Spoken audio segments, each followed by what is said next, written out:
মজার ঘটনা। এনসিপির নেতা বলেছেন, দক্ষিণ প্লাজায় হাদি ভাইয়ের সমাধি কেন্দ্র করে একটি বহুতলীন ক্লাব কালচার সেন্টার গড়ে উঠতো।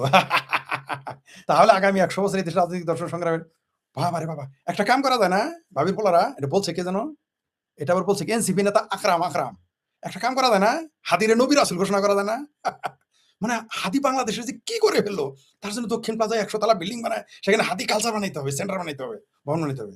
নবী রাসূল ঘোষণা করে ফেলে। এনসিপির যারা আছো আর জামাতি যারা আছো, এখন হাদিরে নবী রাসূল ঘোষণা করো। কারণ এত সুন্দর শব্দ উচ্চারণ করে, তালিবর্ষ ও অন্তস্তকারা। একটা সূরা নাজিল করে ফেলো।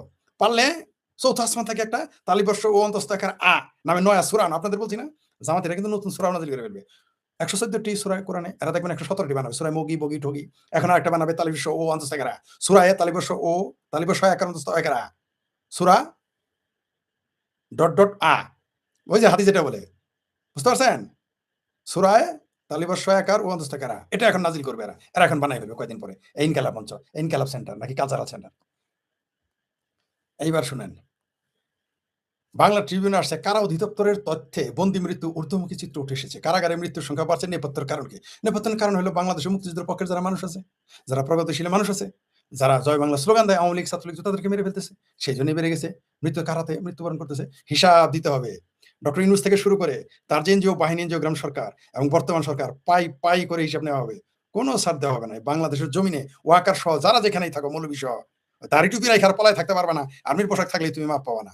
মনে রেখো সোনার চান। বিচার একদিন বাংলার জমিনে, পৃথিবীর যেখানেই থাকো। মইনুদ্দের কিন্তু এখন হার কিন্তু খুঁজে পাওয়া যায় না। আমি ওয়াকারকে বাংলাদেশে একদিন খুঁজে মনে রাখবে না। বিচার একদিন এই বাংলার জমিনে হবে, যারা এই কারাগারে হত্যা করতেছে।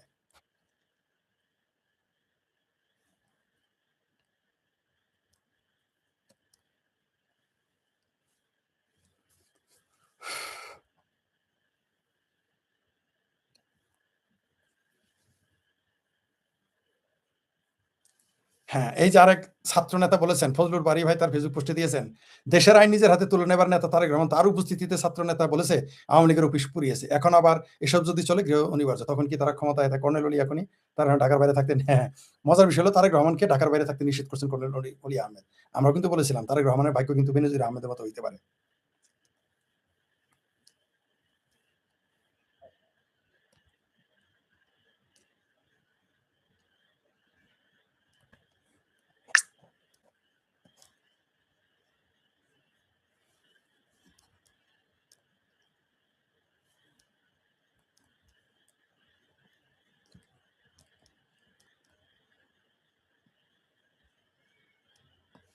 মজার বিষয় হলো, যেটা ভুলে গেছিলাম বলতে, সানজিদা তুলি এমপি সমন্বয়ক মায়ের ডাক। এই সানজিদা তুলি কি বলেছে? এই সানজিদা তুলি সমন্বয়ক এমপি কি বলেছে?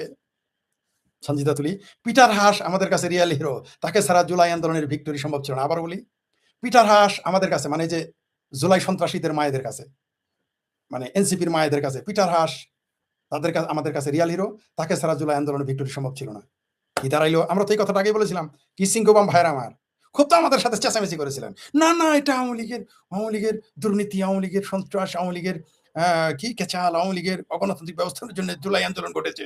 এখন কি হয়েছে? আমরা তো এই কথাই বলেছিলাম। এমনকি আপনাদের আব্বা পিনাকি, মহামান্য পিনাকির গুরুজুই, কি নাম, ফ্রড মাজার কি বলেছিল, যেটা তো আমেরিকায় ঘটিয়েছে, বলে নাই? এখন এই যে মার্শাল এমপি সাহেবরাই বলতেছে, এই জুলাই সন্ত্রাসীদের আম্মা নামক এমপিরাই বলতেছে, এই যে সানজিদা তুলি এমপি সাহেবা বলিয়াছেন, কি বলেছেন? যে পিটার হাস হচ্ছে রিয়াল হিরো, তাকে ছাড়া জুলাই আন্দোলন প্রস্তুতি সম্ভব ছিল না। এই কথা তো আমরা বলেছি। আমরা যখন বলেছি তখন বলেছেন আমরা আওয়ামী লীগের দালাল, ভারতের দালাল, বলেন নাই? ইহুদি দালাল, খ্রিস্টানের দালাল, হিন্দুর দালাল, বলেন নাই? এখন তো আপনাদের তারা বলেন। আমরা জানতাম যে এটা একটা পাটপাড়ি চলতেছে, কিন্তু আমাদের মহান বাম বিপ্লবীরা বুঝতে পারে নাই, কারণ তার বেশি পণ্ডিত্যের ছুটে ভরে নিচে হয়ে গেছিল, বুঝতে পারে নাই তখন। এবার একটু আসি, মজার বিষয় হলো, পাকিস্তান আফগানিস্তান টুকাটুকি, বাংলাদেশ ভারত টুকাটুকি লাগে, খেলা কিন্তু অন্যদিকে জমে গেছে। ইরান তামা, আবার কিন্তু ইরানের চাবাহার বন্ধ ঘুরিয়ে দিয়েছে। ঠিক আছে? অবশ্য সেখানে ভারতের বিনিয়োগ ছিল, এই জন্য হয়তো বাঙ্গুরা একটু খুশি হইতে পারে। ওইখানে চাবাহার বন্দরে কিন্তু ভারতের সবচেয়ে বেশি বিনিয়োগ, সেটা ঘুরিয়ে দিয়েছে আমেরিকা। এবার একটু খুশি হওয়ার কথা, তাই না? কারণ তুমি ভারতের বিনিয়োগ, খুশি হবে না বাঙ্গুরা? এবার আমাদের বলো, আমরা আমাদের লস হয়েছে, বলো আমরা তো ভারতে বলে এটা বলতে পারো না? ইরানকে তামা করে দেবে আমরা বলছিলাম, কিন্তু আমাদের বাঙ্গু বাম, ভারতের বামদেরও দেখেছি, ভারতের অনেক বিশেষজ্ঞ নিরাপত্তা, বাংলাদেশের নিরাপত্তা চাপা, পাকিস্তান নিরাপত্তা চাপা, না আমেরিকা শেষ, আমেরিকা ফিনিশ। আমেরিকায় কেলায় ফেলাবে একেবারে। বলছিলাম না? ওই চুক্তি মুক্তি নিয়ে আমাকে ভিডিও করে, আমি বলছি চুক্তি মুক্তি কিচ্ছু থাকবে না। আর কি বলেছিলাম? যে জানাজা শেষ হওয়ার 24 ঘন্টা পরেই তামা বানায় ফেলাবে। লাইভে এসে বলছিলাম না? খুঁজে দেখেন আমার লাইভগুলো। বলছিলাম যে জানাজা শেষ, বলছে জানাজার মধ্যে হামলা হয়েছে না তা হবে না। জানাজা শেষ হওয়ার 24 ঘন্টা 48 ঘন্টার মধ্যে তামা করে ফেলবে ইরান। শুরু হয়েছে কিনা? এটা হবে। জি।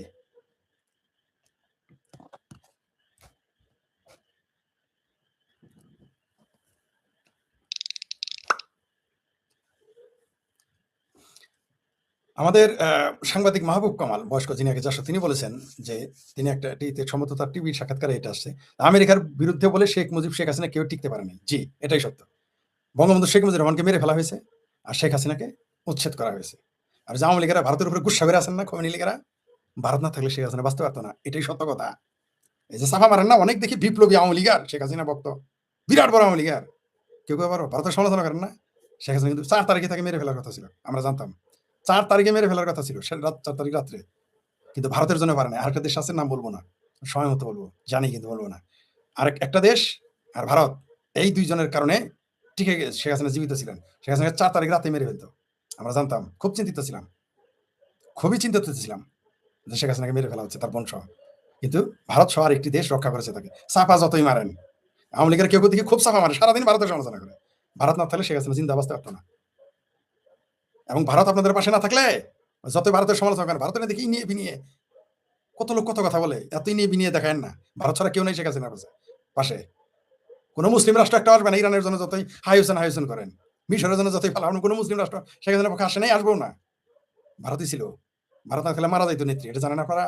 আমরা ভারতের প্রতি কৃতজ্ঞ, যেমন 71-এর কারণে, তেমনি ভারতের প্রতি কৃতজ্ঞ শেখ হাসিনাকে জীবিত রাখতে সহযোগিতা করেছে, সেই জন্য কৃতজ্ঞতা প্রকাশ করি। তারপর আওয়ামী লীগের লোক আমাদের গালি দেয়, অন্যের কথা কি বলবো? বিএনপি, জামাত, হেফাজত, ভাবির পোলাদের কথা, ভারতীয়রাই আমাদের, আওয়ামী লীগের কিছু কিছু লোক আমাদের গালি দেয়। এটা জানেন? শেখ হাসিনা রক্ষা পাইতেন, জানে বাঁচত না। এমনকি যে আওয়ামী লীগের নাম ঠাম এখন নেওয়া হইতেছে, এই যে কারো চাপাও খুঁজে পাওয়া যেত না, আর এমনিতে খুঁজে পাওয়া যায় নাই। 4 তারিখের পরে কারা 5 তারিখে ছিলেন আমরা কিন্তু জানি। বিশেষ করে আমি কিন্তু খুব ভালো করেই জানি কারা কারা কথা বলছেন, বা এখনো তো কত মর্দে মুজাহিদ দিয়ে কথাই বলেন আওয়ামী লীগের। যাই হোক, অন্য বিষয়। মজার বিষয় হলো জামাতের এমপি, জামাতের সদস্যগণ বলছে 11 দলকে হারানোর ষড়যন্ত্রে অন্তর্বর্তী সরকার ছিল। বুঝতে পারছেন এখন ইউনূসের যার যার বিলাই তারেক ম্যাম, এই তারেক রহমানরে নাকি জিতাই দিয়েছে অন্তর্বর্তী সরকার, জামাত নাকি ক্ষমতায় যেত গা। সুষ্ঠু, এরাই না বলল সুষ্ঠু নির্বাচন হয়েছে, জামাত বলেছে ঐতিহাসিক নির্বাচন, নির্বাচন কমিশনার বলেছে ঐতিহাসিক নির্বাচন, সেনাবাহিনী ওয়াকার বলেছে ঐতিহাসিক নির্বাচন, ইউনূস বলেছে ঐতিহাসিক নির্বাচন। এখন জামাতের লোক হইতেছে, জামাতের সাদা শকুনটা বলতেছে 11 দলকে হারানোর ষড়যন্ত্রে অন্তর্বর্তী সরকারও ছিল।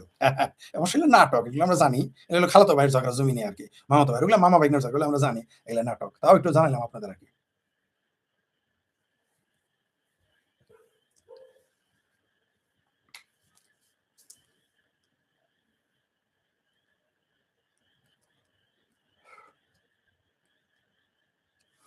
মজার বিষয় হলো, ওই যে মুকসিদুল ইসলাম সিনিয়র আইনজীবী সুপ্রিম কোর্ট বলেছিলেন, একজন আমাকে একটা পাঠালেন আমার হোয়াটসঅ্যাপে, ধন্যবাদ যে দর্শক, যদি কোনো রাজনৈতিক দলের রাজনীতি করার সময় ট্যাঙ্কের ভিতরে ঢুকে পালিয়ে আসতে হয় আমি তাহলে আমাদের রাজনীতির গ্রহণযোগ্যতা কতটুকু, তাদের রাজনীতি ভেবে দেখতে হবে। যে এটাও বলেছেন, চমৎকার বলেছেন। উমামা ফাতেমা দাতাল আছেন, একটা দাতাল, আমার ভাবির মেয়ে, গাল এরকম ছিল, পেটটা এরকম ছিল, এখন মোটামুটি দাঁতের মধ্যে মোটামুটি আর কি কি যেন লাগায়। যাই হোক, তিনি বলেছেন জুলাই আন্দোলন করে আমি প্রতারিত হইনি, কারণ আমি আগেই জানতাম এটা জামাত শিবির আন্দোলন। এই কথাটা তো আমরা বলতাম যে এটা জামাত শিবির, 2018 সালে বলছিলাম কোটা বিরোধী তথাকথিত আন্দোলন, এটা জামাত শিবির আন্দোলন, তখনই তো জানতাম। আমরা তখনই বলেছি, তখন আওয়ামী লীগের তো বিশ্বাস করাইতে পারিনি। বিএনপি তো দূরের কথা, অন্যদের তো আওয়ামী লীগ বিশ্বাস করে নাই।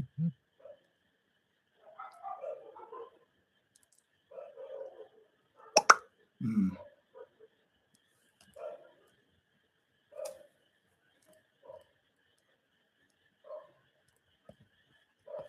মজার বিষয় হলো, আমাদের সুদীপ রায়, তিনি আমেরিকাবাসী প্রবাসী, তিনি একটা পোস্ট দিয়েছেন, সুদীপ রায় দাদা, যে জুলাইয়ে মিথ্যা হত্যা মামলা করায় ফেসে যাচ্ছেন 102 জন বাদী। এই জুলাইয়ে যে কত মিথ্যা মামলা করা হয়েছে রে ভাই, হিসেবে সুদীপ রায় একটা পোস্ট দিয়েছেন, যে উনি শিরোনামটা সুন্দর দিয়েছেন, নুনুস মানে ইউনুস ম্যাজিক আর কাজ করছে না বলে একটা ফটোকার্ড দিয়েছেন। জুলাই মিথ্যা হত্যা মামলা করায় ফেসে যাচ্ছেন 102 জন বাদী। বুঝতে পারছেন তো? বাংলাদেশে এই জুলাই নামে যে হত্যা, এখন কি করবেন? এই 102 জনের তো বহু আওয়ামী লীগের নেতা এমনকি শেখ হাসিনাকে ফাঁসি দিয়েছেন। এবার আপনাদের মামলা টিকলো? এই কথাগুলি আমরা বললেই আমরা তখন শেখ হাসিনা দালাল। 102 জন বাদী ফেসে যাচ্ছে এই সরকারের আমলেই। তাহলে সরকার বদলিলে কি হবে? এরা বললো আমরা তো কিছুই জানি না, দুধ ভাত খাই, আমরা কিচ্ছু জানি না। বলবে যে তারেক রহমান করাইছে, জামাতের আমির করাইছে, ইউনূস করাইছে, কারণ তখন তারা সব পালায় যাবে। তখন এগুলো বলবে এই বাদী, এই বদগুলো।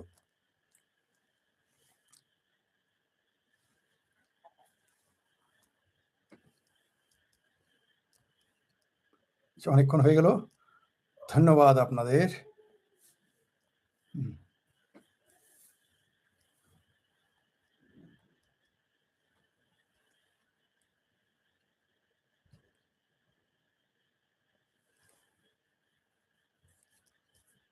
দেখি আর কি আছে, আরেকটা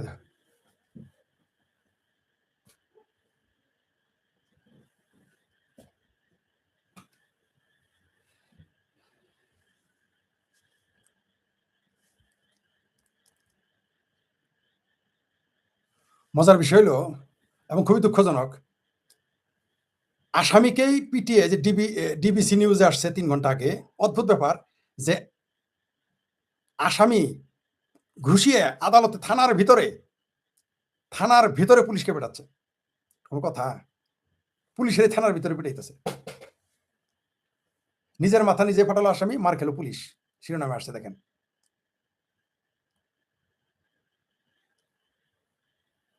শেষ করে দিই এবার। আমি একটা পোস্ট দিয়েছিলাম, অনেকে সমালোচনা করেছেন,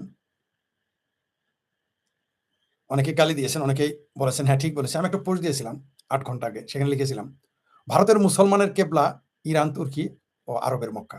আবার বলছি, ভারতের মানে অধিকাংশ, সবার না, অধিকাংশ ভারতের মুসলমানের কেবলা ইরান, তুর্কি ও আরবের মক্কা।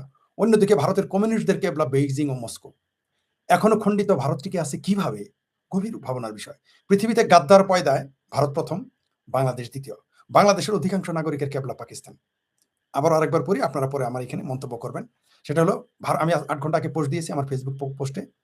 ভারতের মুসলমানের, আমি ভেরিফাইড পোস্টে পেজে পোস্ট দিয়ে, প্রোফাইলে পোস্ট দিয়েছি, ভারতের মুসলমানের কেবলা ইরান, তুর্কি, আরবের মক্কা। অন্যদিকে ভারতের কমিউনিস্টদের কেবলা বেইজিং, মস্কো। এখনো খণ্ডিত ভারত টিকে আছে কিভাবে? গভীর ভাবনার বিষয়। পৃথিবীতে গাদ্দার পয়দায় ভারত প্রথম, বাংলাদেশ দ্বিতীয়। বাংলাদেশের অধিকাংশ নাগরিকের কেবলা পাকিস্তান। কেন বলেছি গাদ্দার পয়দায় ভারত প্রথম, বাংলাদেশ দ্বিতীয়? কারণ হচ্ছে যে ভারত থেকে যারা ভেঙেছিল সেই মুসলিম লীগ, এমনকি ভারতের স্বাধীনতা যারা চায়নি, কমিউনিস্ট, অনেক কমিউনিস্ট ভারতের স্বাধীনতা চায়নি। এটা নিয়ে একদিন বিশদ আলোচনা করব। এমনি আমাকে ভারত গবেষক বলে না। অন্তত বাংলাদেশের যে ব্যক্তিটি ভারত সম্পর্কে, ভারতের বর্তমান রাজনীতি সম্পর্কে, ভারতের ইতিহাস সম্পর্কে বেশি জানে, তাদের মধ্যে আমিও একজন। বলবো না যে আমি একমাত্র, তাদের মধ্যে আমি অন্যতম। এটা যারা আমার পরিচিত তারা সবাই জানেন। সেটা ভারতেই থাকেন আর বাংলাদেশে থাকেন, সেটা জানেন। ভারতের রাজনীতি সম্পর্কে আমি কতটুকু জানি, ভারত সম্পর্কে কতটুকু জানি, সেটা আমার সাথে যারা পরিচিত তারা খুব ভালোভাবে, ভারতের সাহিত্য, দর্শন, ভারতের ইতিহাস, ভারতের ধর্ম, এগুলো কতটুকু জানি এটা আমার সাথে যারা সবাই জানেন। যেটা বলতেছিলাম কিভাবে, ওই যে রেজাকার হায়দ্রাবাদে ছিল, রেজাকার, সেই রেজাকার একটাও কয়টা পাকিস্তান গেছে নাম বলতে পারবেন? যদি ১ লাখ রেজাকার থাকে তাহলে হয়তো একটা বা দুইটা গেছে। আর যত ভারতীয় মুসলমান যারা পাকিস্তান চেয়েছিল, জান মাল সব দিয়েছে এবং জান নিয়েছে, তারা কিন্তু পাকিস্তানে নয়, ভারতে থেকে গেছে। বরং যারা গিয়েছিল তাদের মধ্যে থেকে প্রায় ১০-১২% ফেরত আসছে। প্রায় ৯৫%, ৯৪ থেকে ৯৫% যারা পাকিস্তান চেয়েছিল তারা যায়ই নাই, তারা সব ভারতে। তাহলে কি ভারত গাদ্দার পয়দায় শ্রেষ্ঠ না? কারণ তাদের আন্ডা বাচ্চা এখন হয়েছে। আর বাংলাদেশ গাদ্দার পয়দায় ব্যস্ত কিভাবে? ৭১ সালের মুক্তিযুদ্ধে ৩০ লক্ষ মানুষ মারা গেল, অগণিত নারী ধর্ষিত হলো, অগণিত নারীর সম্ভ্রম এবং ৩০ লক্ষ মানুষের রক্তের বিনিময়ে কেনা আমার বাংলাদেশ। সেখানে দেখবেন পাকিস্তান প্রেমে গিজ করে রাজাকার আলবদর এখন ক্ষমতায়। সরকারি দলেও তারা, বিরোধী দলেও তারা। অদ্ভুত ব্যাপার, এখান থেকে আওয়ামী লীগ নিষিদ্ধ। কি বুঝলেন? তাহলে গাদ্দার পয়দায় বাংলাদেশ দ্বিতীয়। আসলে বাংলাদেশকে প্রথম বলা উচিত, কিন্তু এখনো বললাম না, অন্তত প্রথম স্থানটা ভারতকে দিলাম। ভারতে এরকম গাদ্দারেরা আছে, সব মুসলিম লীগ হয় কমিউনিস্ট হয়েছে, সিপিআইএম হয়েছে। সিপিআই তখন সিপিআইএম ছিল না, সিপিআই। কমিউনিস্ট গাদ্দার কেন বললাম? ৬২-৬২তে তারা কার পক্ষে ছিল? ৪২-এ কমিউনিস্টরা কার পক্ষে ছিল? ১৯৪২ সালে একটু খোঁজ নিয়েন। ১৯৪২ সালে কমিউনিস্টরা কার পক্ষে ছিল? কংগ্রেস কার পক্ষে ছিল? ১৯৬২ সালে কমিউনিস্টরা কার পক্ষে ছিল? ভারতের কমিউনিস্ট পার্টি সিপিআই কেন ভেঙে গিয়েছিল জিজ্ঞেস করেন। সেজন্য বলেছে মক্কা, মস্কো আর বেজিং। যাই হোক, এই গাদ্দারেরা ভারত বাংলাদেশকে অস্থিতিশীল করে তুলেছে। তা না হলে এই বাংলাদেশ আর ভারত যদি গাদ্দার পয়দায় প্রথম ও দ্বিতীয় না হতো, এরা পৃথিবী শাসন, অলরেডি ভারত পৃথিবী শাসনের দিকে যাচ্ছে, আর বাংলাদেশ পৃথিবীতে ডেভেলপ হতেছিল, সেগুলো ধ্বংস হয়ে গেছে। আমরা অনেক উপরে থাকতাম, কিন্তু গাদ্দারদের জন্য আমরা পারবো না। এই বাংলাদেশে এই পাকিস্তানের এমপি সংসদ দ্বারাই বলছিল হামে বাংলাদেশ বানাতো, হামে বাংলাদেশ বানাতো। আর আমরা এখন শ্রীলঙ্কার পিছনে, উগান্ডার পিছনে রপ্তানিতে আমরা। কোন বাংলাদেশকে কোথায় নিয়ে আসলো এই জুলাই সন্ত্রাসীরা? ৫ই আগস্টের পরে ২০২৪ সালের এই জুলাই জঙ্গিরা বাংলাদেশকে কোথায় নিয়ে গেছে দেখেন। এখন আমরা উগান্ডারও নিচে রপ্তানিতে, শ্রীলঙ্কার পিছিয়ে পড়ে গেছি, যে শ্রীলঙ্কাকে জননেত্রী শেখ হাসিনা এবং আওয়ামী লীগ সরকার। আপনি আওয়ামী লীগ সরকার সমালোচনা করেন, ভালো কথা। তার যে নির্বাচনের সমালোচনা ছিল, আইনের সমালোচনা ছিল, নির্বাচন নিয়ে, তারপর আইন শৃঙ্খলা, বিভিন্ন দুর্নীতির সমালোচনা, কিন্তু যেটা সত্য সেটা বলবেন না। $২০০ মিলিয়ন যাকে ধার দিল, সে আজকে এখন উন্নয়নশীল রাষ্ট্রে পরিণত হয়ে গেল আর আমরা এখন আস্তে, আস্তে করে শিল্প কারখানা বন্ধ হচ্ছে। যাও কিছুটা কমেন্ট পড়ি দেখি কি হয়। অবশ্য কমেন্ট দেখাইতে পারতেছি না আমি। তবু ২-১ টা বলি। জি, হ্যাঁ। দাদা ক্লিয়ার শোনা জি, জি, জি। খুবই কষ্ট লাগে যখন সব হিসেব মিলিয়ে দেখি আমাদের সব জন্মভূমি ছেড়ে অন্য কোনো দেশে গিয়ে থাকতে হবে শুধু পরিবার নিরাপত্তার জন্য। দেশে যা শুরু হয়েছে হিন্দুদের উপর কখন জানি দেশ ছেড়ে পরিবারে চলে হ্যাঁ, এটা আমি বলেছি। লিখেছেন কে? Robin Hood. আচ্ছা, আমি তো আগেই বলেছি আপনাদের চলে যেতে হবে খালি পেটে খালি পায়ে। এখন যারা যাবেন কোনরকম বাঁচবেন, পরে যেতে হবে খালি পেটে খালি পায়ে।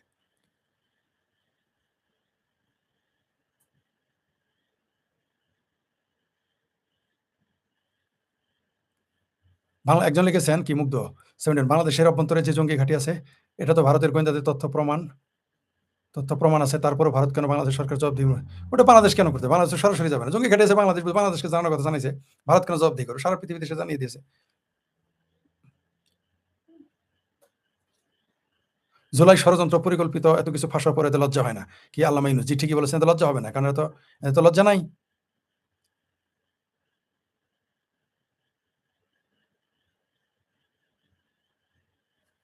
হ্যাঁ, বাংলাদেশের যে কয়টা থানায় হিন্দু ওসি আছে সব জামাত হিসাব নিছে।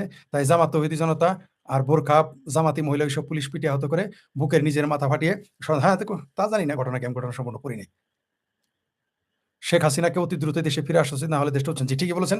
আমার মতে জননেত্রী শেখ হাসিনাকে দ্রুত দেশে ফেরা উচিত। তাহলে দেশটা আরো উচ্ছন্নে যাবে। আপনার সাথে আমি একমত। এ দেশ ধ্বংস হয়ে যাবে। অলরেডি ধ্বংস হয়ে গেছে। আরো অন্ধকারে চলে যাবে। বাংলাদেশের জনগণ জননেত্রী শেখ হাসিনার জন্য অপেক্ষা করতেছে। কোন সন্দেহ নেই। আপনার সাথে একমত। একজন লিখেছেন ভারতের কি লিখেছেন?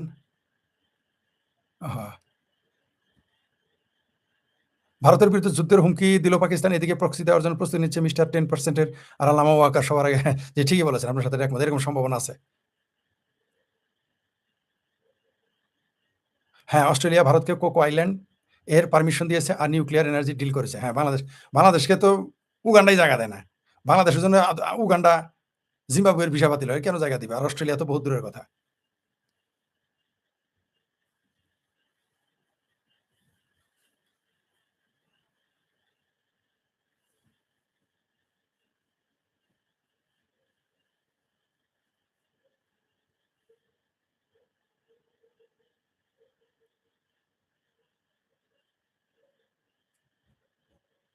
জি, ধন্যবাদ সকলকে।